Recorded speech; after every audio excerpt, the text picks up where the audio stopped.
Certaines nuits de printemps, ils retrouvent les gestes de leurs ancêtres maoris. C'est comme ça que dans leur île natale, la Nouvelle-Zélande, on prépare la viande, à l'étouffer.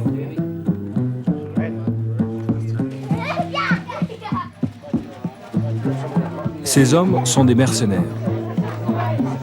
Chaque saison, ils débarquent en Australie se vendre de ferme en ferme. On les sait buveurs, bagarreurs, mais indispensables. Car dans leur domaine, ce sont les meilleurs. Le plus ancien de la bande s'appelle Persicara. Tous les soirs, il sacrifie au même rite pour vaincre les courbatures. 33 ans de travail, ça laisse des traces. Faire ça me relaxe. Je dors mieux et comme ça je peux être plus performant le lendemain.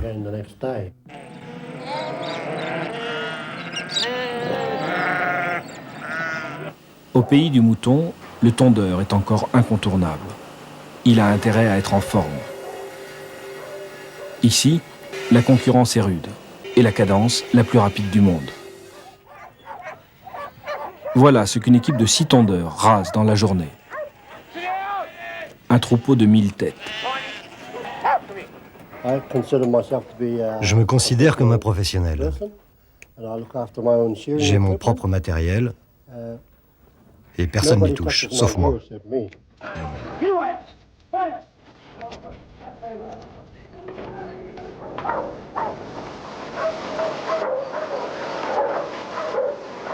La journée démarre à 7h30. Chaque tondeur travaille seul, à son stand. Il a 6 à 7 kilos de laine à enlever de chaque mérinos.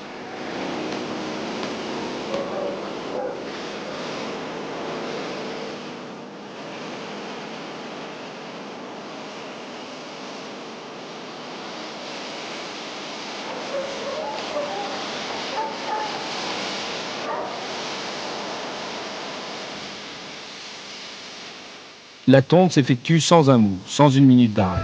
Ce serait du gaspillage. Ces hommes mettent en moyenne 3 minutes pour raser une bête. Ils sont 2 à 3 fois plus rapides que leurs confrères européens.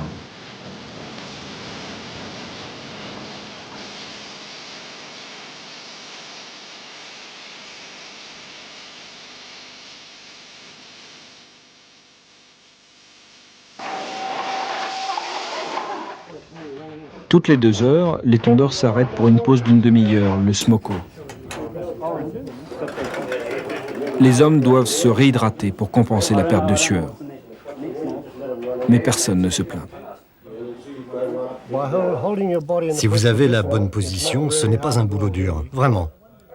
Si vous regardez les autres tondeurs, les expérimentés, ils travaillent vite, mais ils ne travaillent pas dur.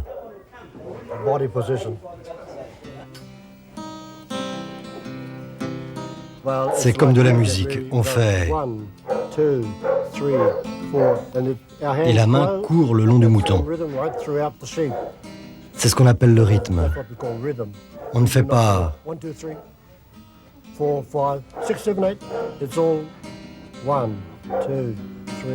Le rythme, quoi.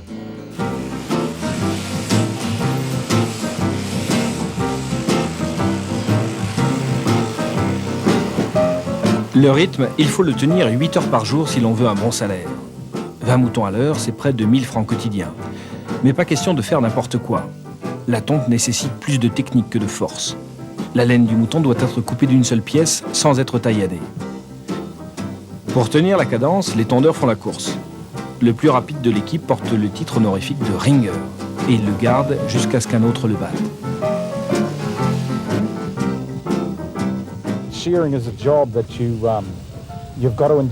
La tonte, tu dois aimer ça parce que si t'aimes pas ça, tes muscles sont insuffisants. Chaque jour, tu travailles à côté d'un gars avec qui en général tu fais la course toute la journée.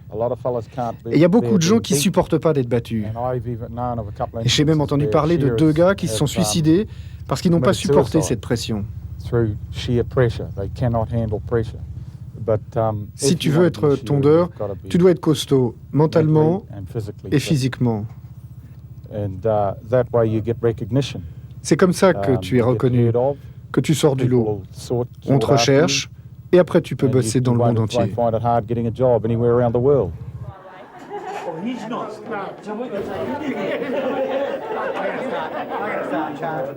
Payés en liquide, ils claquent leur fric en liquide. Après 5 heures, tous les soirs, c'est la ruée sur le bar du coin. Un rituel chez les tondeurs qui éclusent 5, 10, 15, 20 bières par jour. Ici, tu bois comme tu bosses.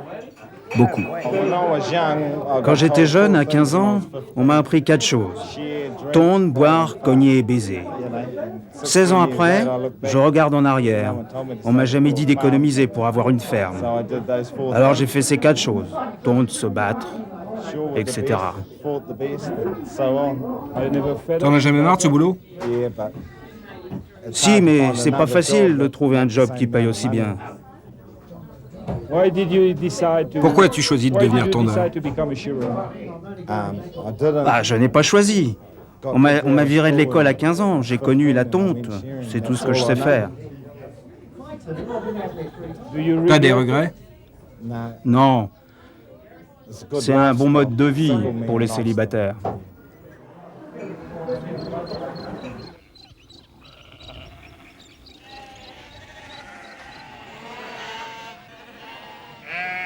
Difficile de fonder un foyer quand on est tondeur. Seule une femme du milieu peut en général accepter leur mode de vie. C'est le cas de Lynn Watson, la cuisinière de l'équipe. Mon père était tondeur. Ma mère restait tout le temps à la maison. Nous étions 7 enfants. Elle passait 6 mois de l'année seule pendant les périodes de tonte.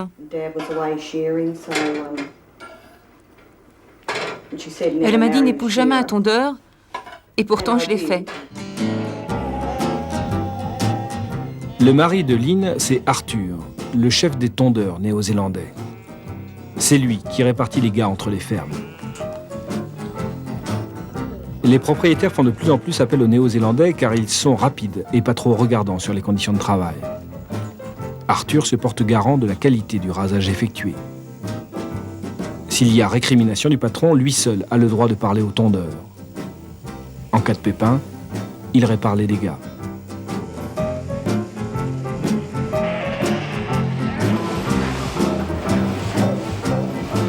Dans cette ferme, la tonte va durer 3 semaines, 7 jours sur 7.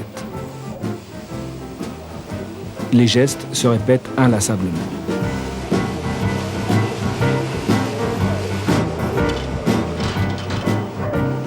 Au bout de la chaîne, on presse les balles de laine.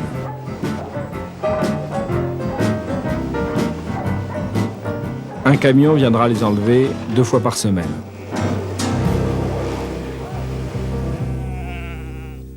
À midi, c'est la pause déjeuner d'1 heure. Les tondeurs se dépêchent d'aller manger dans les baraques à côté du hangar de tonte. Le repas est expédié en 10 minutes. Le reste du temps doit être consacré au repos. Ce matin, j'ai tondu 85 moutons. Vous savez combien de moutons vous avez tondus dans votre vie? Oh, peut-être près d'1,5 million. Ça semble incroyable. Il y a beaucoup d'hommes qui en ont tondu plus. Je suis dans la moyenne.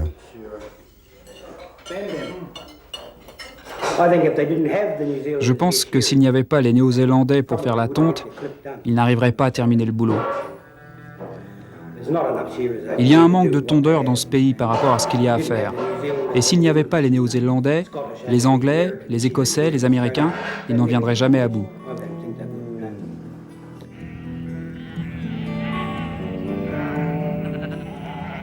À la 3e pause de la journée, les corps sont cassés. L'épuisement total. Une seule idée fixe récupérée. Et tenir jusqu'à 5 heures. Pourquoi je continue à faire ça? C'est un bon job. J'aime bien suer. Tu te sens mieux quand ça s'arrête. Tu sues toute la journée.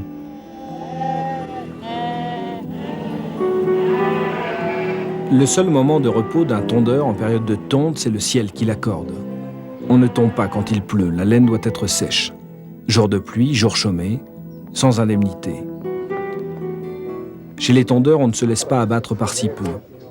Il existe entre ces travailleurs nomades une vraie fraternité.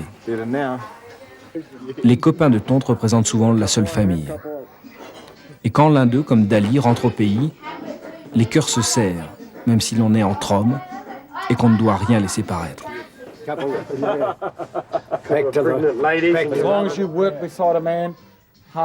Quand tu bosses dur à côté de quelqu'un, pour une saison, pour un jour, tu l'oublies jamais.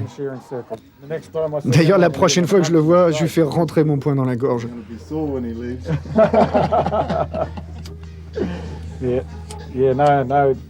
Non, allez, je les reverrai tous, ailleurs, un jour.